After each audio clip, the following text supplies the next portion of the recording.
लाज़मी बात है वो जो ख़तूत लिखने का वो रुझान था ना, उसमें एक बाकायदा एक बंदा सोच समझ कर और एक दिमाग से एक चीज़ लिखा करता था, देखता था कि जी मैं क्या लिखूं। जैसे बुज़ुर्ग हैं, कोई बड़े लोग हैं, काबिल एहतराम लिख लेते थे, या प्यारी नानी जान, प्यारी खाला जान, प्यारे चचा जान, और वो एक एहतराम और एक उर्दू की एक वो अदबी हवाले से भी उसकी बड़ी अहमियत थी उसकी। अब मोबाइल में तो आजकल जो आपको पता है शॉर्टकट आ गया है, वो बस छोटा शॉर्टकट 2-4 लाइनें लिखी, सलाम लिखा, शॉर्टकट लिखा और पैगाम भेज दिया आगे। Faisal Jahangir, marketing officer, Pakistan post office. ख़त में तो पूरी एक तफसील बयान हुआ करती थी कि जी घर में सब खैरियत से हैं, ये हाल है, वो हाल है, फ़लाना बच्चा इतनी क्लास में पढ़ रहा है, या फ़लाना अभी नौकरी पे लग गया, अभी ये हो गया वो।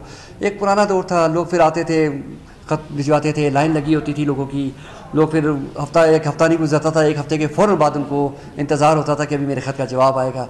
तो जब वो जवाब आता था, एक उसकी एक खुशी की एक इंतहा होती थी कि भाई मेरा ख़त आया है, मेरे चचा ने भेजा है, या मेरी अम्मी ने भेजा है, या मेरे घर वालों ने किसी ने भेजा है। या ख़त की तो अहमियत अपनी जगह बरकरार है। लाज़मी बात है उन लोगों ने हाथ से लिखे होते थे, मुख्तलिफ कोई रंग बिरंगी कलम से लिखता था, कोई हाथ से लिखता था, और उनके एक जज्बात होते थे, उनकी एक तहरीर होती थी, वो एक मतलब रिकॉर्ड के तौर पर एक रिकॉर्ड भी एक सामने आ जाता था। ये ख़त लिखने की सूरत की वजह से एक ख़त और तहरीर जो लिखी हुई चीज़ होती है, बाज़ औक़ात ये अदालतों में बड़ी कारआमद साबित हुई है।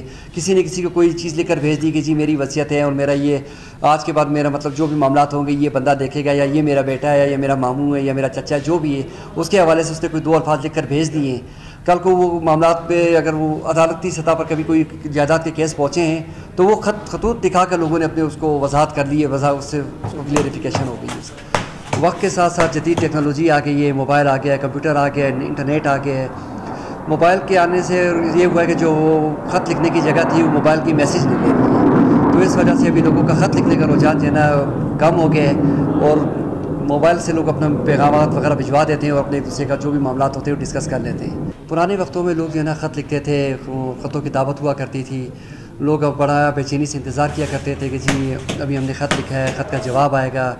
वो अपने रिश्तेदारों को ख़त लिखते थे, चचा, मामू, रिलेटिव, जो जान पहचान वाले लोग होते थे, दोस्तों को लिखते थे, कलमी दोस्तियाँ हुआ करती थी लोगों की।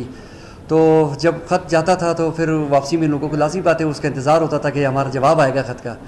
तो फिर वो पोस्टमैन जैसे किसी एरिया में डाक बांटने जाता था तो कई मरतबा लोग घरों से निकल के पूछते थे कि जी हमारी कोई चिट्ठी तो नहीं आई, हमारा कोई ख़त तो नहीं आया। तो पोस्टमैन जिनके डाक हुआ करती थी या जिनके खतूत हुआ करते थे तो उनको पोस्टमैन डिलीवर कर दिया करता था। बाकी पोस्ट ऑफिस की अहमियत अपनी जगह बरकरार है। पोस्ट ऑफिस ये नहीं है कि अगर ख़त लिखना ख़त्म हो गया तो पोस्ट ऑफिस की अहमियत ख़त्म हो गई, ऐसी बात नहीं है।